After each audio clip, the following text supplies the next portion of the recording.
موضوع الونش ده بقى يبين لك قد ايه ان الناس دي قلبها جاحد.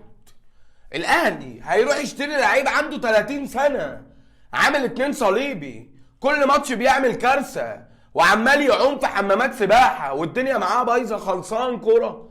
يا عم ده بيلبسوكوا العمه وانتوا مش فاهمين.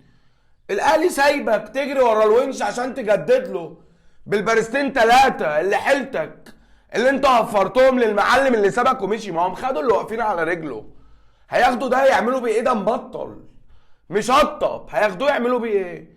زي ما لهوك في حوار بنتايج وخدوا زيزو، لاهينك وعمال تجري وراهم، والونش راح السفاره الامريكيه وهم بيخلصوا في مصطفى محمد.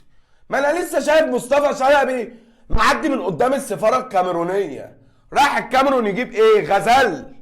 ما تفهموا يا جدعان، ده بيلبسوكوا العمه وانتوا مش حاسين، ما اتعلمتوش.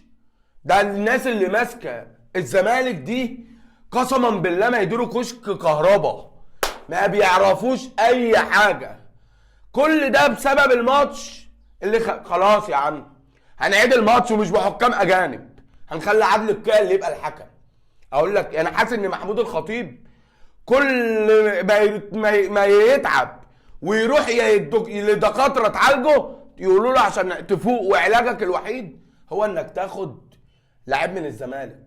انت امبارح مصر كلها عارفه ان الونش قعد معاهم، نفترض ان هم هياخدوه، اجتمع معاهم، بتلعبوه ماتش امبارح وتلبسوه زارة الكابتنه. انتوا بتكافئوه يا جدعان، انتوا بتكافئوه. ما هو كان بيلعب المعلم امبارح اللي عايز 20 و30 مليون، واحنا بنلعب فريق شركه شحن في جنوب افريقيا. ما شفتوش يعني كان بيطير في الجو؟ ده مشطب يا جدعان، وانتوا عمالين تجروا وراه وهم بيخلصوا في حد تاني. انتوا هتفوقوا امتى؟ احنا بنتعامل مع ناس قلبها جاحد، مفيش في قلوبهم رحمه، ففوقوا لهم عشان هيفضلوا يغفلونا ويدونا بالاقلام واحنا مش حاسين. انتوا مش حاسين اي حاجه خالص.